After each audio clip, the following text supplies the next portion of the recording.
Dia 12, desenvolvendo amizade com Deus. Provérbios 3:32. Deus oferece a sua amizade ao justo. Tiago 4:8. Aproximem-se de Deus e ele se aproximará de vocês. Você está tão perto de Deus quanto escolhe estar. A exemplo do que ocorre em qualquer amizade, você deve se esforçar para desenvolver um relacionamento com Deus. Isso não acontece por acidente, é necessário desejar essa amizade e disponibilizar de tempo e energia. Se deseja um vínculo mais profundo e íntimo com Deus, aprenda a compartilhar de forma honesta os seus sentimentos, a ter confiança quando Ele lhe pedir para fazer algo e a se importar com aquilo que Ele se importa e a desejar, mais do que tudo, mais do que qualquer outra coisa, essa amizade. O próximo segredo para desenvolver uma amizade com Deus é: devo optar por ser sincero com Deus. O primeiro elemento fundamental de uma amizade mais profunda com Deus é ser absolutamente sincero sobre as suas falhas e sobre os seus sentimentos. O Criador não espera que você seja perfeito, mas ele insiste em que seja absolutamente honesto. Nenhum dos amigos de Deus que aparecem na Bíblia era perfeito. E se a perfeição fosse um requisito para a amizade com Deus, jamais poderíamos ser amigo dele. Mas felizmente, em virtude da graça de Deus, através de Jesus, ele ainda diz que é amigo dos pecadores. Na Bíblia, os amigos de Deus são sinceros a respeito do que sentem. Frequentemente, eles reclamavam, eles criticavam, eles acusavam, discutiam com Deus. Entretanto, Deus não parece ficar aborrecido com a franqueza deles. Na verdade, ele até incentivava. O Senhor permitiu, por exemplo, que Abraão questionasse a respeito da destruição de Sodoma. Abraão importunou Deus sobre o que seria necessário para que ele poupasse aquela cidade, negociando do número 50 até o número 10 de pessoas justas ali na cidade. Deus também escutou pacientemente Davi nas suas muitas acusações de injustiça, de traição, de abandono. Não destruiu Jeremias quando esse profeta afirmou que o Senhor o havia enganado. Jó pôde expressar a sua amargura diante da sua aprovação. E no final, Deus o defendeu por ele ter sido sincero e repreendeu os seus amigos por eles não agirem com sinceridade. Deus disse: Eu estou farto de vocês, pois não foram honestos comigo, nem no que disseram a mim e ao meu servo Jó. E o meu servo Jó orará por vocês, e assim eu vou aceitar a oração de vocês. Jó 42, 7 8. Em um estupendo exemplo de amizade sincera, Deus expressou sem reserva sua absoluta repugnância pela desobediência de Israel. Ele disse a Moisés que manteria a promessa de dar aos israelitas a terra prometida, mas que ele não daria mais nenhum passo com eles no deserto. Deus estava aborrecido e disse a Moisés exatamente como ele se sentia. Moisés, falando como um amigo de Deus, então respondeu de forma igual e sincera: Tu me dizes, conduz esse povo, mas não me deixes saber vai me deixar saber quem vai enviar comigo? Se sou assim tão especial para ti, permite que eu tome conhecimento dos seus planos. Não te esqueça de que este é o teu povo e a tua responsabilidade. Então Deus respondeu: Minha presença irá com vocês, eu me encarregarei da viagem até o fim. E Moisés não concordou. Se a tua presença não assumir a liderança aqui, cancela agora mesmo essa viagem. De outra forma, eu não poderei saber se estás comigo nisso e com teu povo. Quero saber, vai viajar conosco ou não? De que outra forma nós saberemos que somos especiais, eu e o teu povo, entre todos os povos da terra? Foi quando Deus respondeu: Está bem, será como você disse. Eu também farei isso, pois conheço muito bem. E você é especial para mim. Eu conheço você pelo nome. Êxodo 33, 12 e 17. Poderia Deus lidar com esse tipo de franqueza se partisse de você? Sem dúvida. A verdadeira amizade é edificada sobre a transparência. O que pode parecer audácia, Deus vê como sinceridade. Deus escuta as suas palavras exaltadas. Ele escuta como um amigo. O que o aborrece são os clichês, são as frases previsíveis, permeadas de religiosidade. Para ser amigo de Deus, você deve ser sincero com Ele, dividir os seus verdadeiros sentimentos, não o que você pensa que deve sentir ou dizer. Quem sabe você precisa até confessar alguma raiva ou ressentimento oculto em relação a Deus, em certas áreas da sua vida, na quais você se sentiu enganado ou decepcionado. Até que tenhamos amadurecido o suficiente para compreender que o Senhor usa todas as coisas para o nosso bem. Então nós abrigamos ressentimentos em relação a Ele por causa da nossa aparência, por causa da nossa formação, por conta das orações não respondidas, mágoas do passado e outras coisas que mudaríamos se fôssemos Deus. As pessoas frequentemente o culpam por mágoas causadas por outras pessoas. E isso resulta no que William chama de seu rompimento oculto com Deus. Na amargura, a amargura é a maior de todas as barreiras que a amizade com Deus pode ter. Por que eu iria querer ser um amigo de um Deus que permitiu isso? Mas o antídoto é claro, é perceber que Deus sempre, sempre age em nosso benefício, mesmo quando nós estamos sofrendo ou quando não conseguimos entender o que está acontecendo. Livrem-se dos ressentimentos e isso revela a verdadeira amizade. Esse é os primeiros passos para a cura. O exemplo do que faziam os amigos de Deus na Bíblia, diga a ele exatamente como você se sente. Reflita a respeito, por exemplo, de Jó, de Asaf em Salmo 73:13, de Jeremias em Jeremias 20, versículo 7, Noemi em Rute, capítulo 1, versículo 20. Para nos instruir em uma honestidade sincera, Deus nos deu, por exemplo, o livro de Salmo, que é um manual de adoração. Ele está repleto de linguagem impetuosa, de fúria, de dúvida, de medo, de ressentimento, de sofrimento intenso, combinado com ações de graça, com louvor, com declarações de fé. Todas as emoções possíveis estão ali catalogadas em Salmo. Quando você lê as confissões emocionadas de Davi e de outros compositores, percebe que é assim que Deus quer que você o adore, sem reter absolutamente nada do que você sente. Você pode orar como Davi, por exemplo, em Salmo 142:2. Derramo diante de ti todas as minhas queixas e conto-lhe todos os meus aborrecimentos. Eu estou totalmente abatido. É animador saber que todos os amigos íntimos de Deus, como Moisés, Davi, Abraão, Jó e outros, defrontaram-se com dúvidas. Em vez de mascarar os seus receios com frases feitas, eles as expressaram sinceramente, abertamente e publicamente. Expressar as dúvidas pode ser o primeiro passo em direção ao nível seguinte de intimidade com Deus. O outro segredo é obedecer a Deus pela fé. Todas as vezes que você confia na sabedoria de Deus e faz tudo o que ele diz, mesmo sem compreender, a sua amizade com ele se aprofunda. Normalmente, nós não consideramos a obediência uma característica da amizade. Ela parece mais adequada ao relacionamento entre pai e filho, chefe e empregado, mas não um amigo.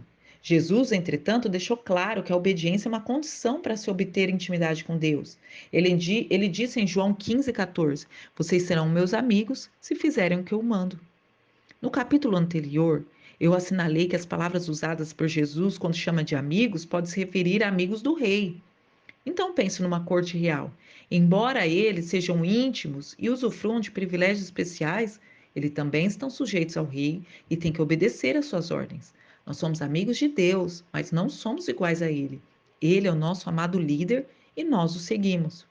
Obedecemos a Deus não por obrigação, por medo, por imposição, mas porque nós o amamos e confiamos que Ele sabe o que é melhor para nós. Nós queremos seguir a Deus por gratidão, por tudo aquilo que Ele faz por nós. E quanto mais perto seguimos, mais intensa essa amizade se torna. As pessoas que não acreditam em Deus, em geral, pensam que os cristãos obedecem por obrigação, por culpa, por medo de serem punidos. Mas a realidade é o oposto. Nós somos perdoados, libertos, e aí então nós obedecemos por amor. E nessa obediência, ela nos traz grande alegria. Jesus disse em João 15:9-11 o seguinte: Como o Pai me amou, assim eu os amei.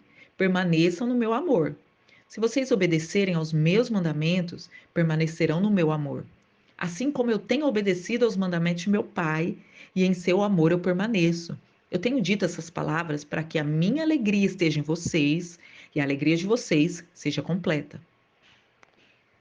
Observe que Jesus espera de nós o mesmo comportamento que ele teve com Deus, seu Pai, que é o modelo de um relacionamento. Foi por amor que Jesus realizou tudo o que o Pai pediu. A verdadeira amizade não é passiva, ela é atuante. Quando Jesus nos pede para que amemos o próximo, ajudemos os necessitados, possamos dividir os nossos recursos, ter uma vida irrepreensível, perdoar, levar outras pessoas ao amor, estimular isso, obedecer imediatamente. É isso que Deus quer, amizade e uma obediência a Deus. Em várias ocasiões, nós somos desafiados a realizar grandes coisas para Deus. Na realidade, o Senhor fica mais satisfeito quando nós fazemos pequenas coisas para Ele, espontaneamente. Elas podem passar despercebida para outras pessoas, mas Ele as observa e a considera como atos de adoração. As grandes oportunidades podem acontecer uma única vez durante toda a sua vida.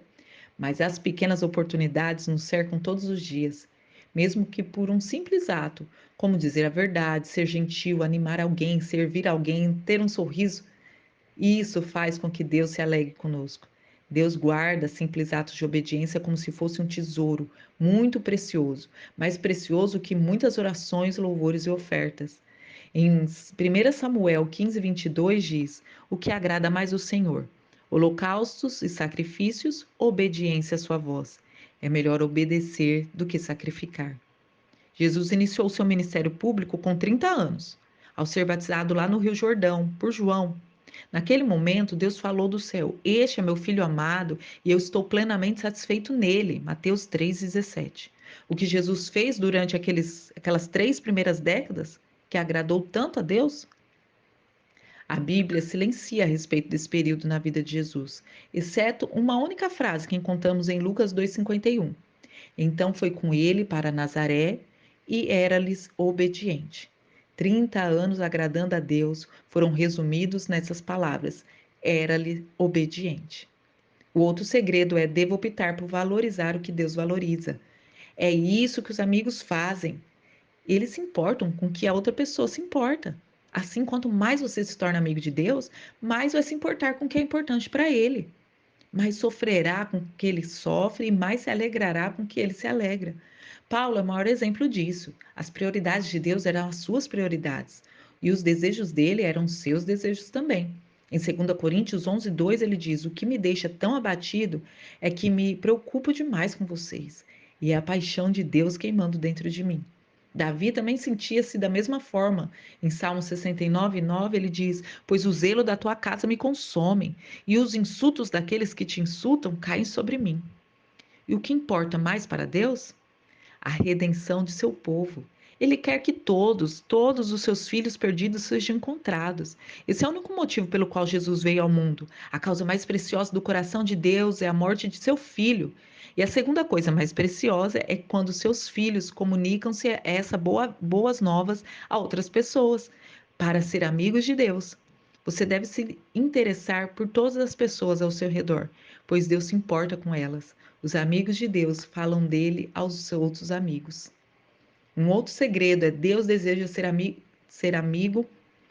Você tem que desejar ser amigo de Deus mais que qualquer outra coisa. Os salmos estão cheios de exemplo desse desejo. Davi desejou apaixonadamente conhecer a Deus, ele expressava com suas palavras de anseio, de anelo, de sede, de fome. Ele ansiava pelo Senhor e ele declarava: Há uma coisa que realmente desejo do Senhor, o privilégio de viver durante toda a minha vida na Sua presença, para descobrir a cada dia um pouco mais da Sua perfeição e do seu amor.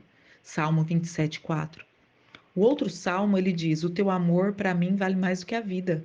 Salmo 63:3. O desejo de Jacó pelas bênçãos de Deus era tão intenso que ele lutou uma noite inteira com Deus, dizendo: Não te deixarei ir, a não ser que me abençoes. Gênesis 32:26.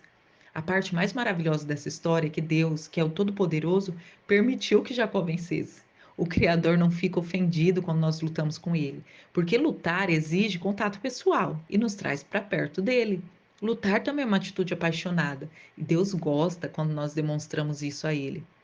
Paulo foi outro exemplo que nutriu uma amizade ardente com Deus. Nada era mais importante. Era a sua primeira prioridade, objeto total da sua concentração, era o mais importante objetivo da sua vida. E esse foi o motivo pelo qual Deus usou Paulo de uma forma tão grandiosa.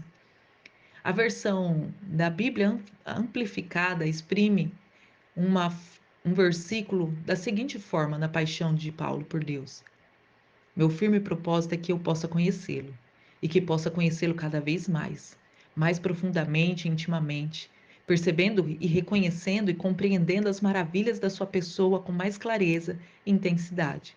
Filipenses 3:10. A verdade é, você é tão você está tão perto de Deus quanto escolhe estar. A amizade íntima com Deus é fruto de uma escolha, não de uma eventualidade, e você deve buscá-la intencionalmente. Você realmente a deseja mais que qualquer outra coisa? Qual a importância disso para você? Vale a pena desistir de outras coisas por causa dela? Valeria ela o esforço de desenvolver certos hábitos e habilidades? Talvez você já tenha sido apaixonado por Deus no passado, mas perdeu esse desejo. Esse foi o problema de muitos cristãos em Efésio. Eles haviam perdido o primeiro amor, faziam todas as coisas corretamente, mas por obrigação, não por amor. Se você está passando por alguma instabilidade espiritual, não se surpreenda quando Deus permite que você sofra. O sofrimento talvez é um combustível dessa paixão. Ele gera energia com tal intensidade que transforma o que normalmente nós não tínhamos. Assim também diz C.S. Lewis: o sofrimento é o megafone de Deus. É a forma de Deus nos sacudir da letargia espiritual.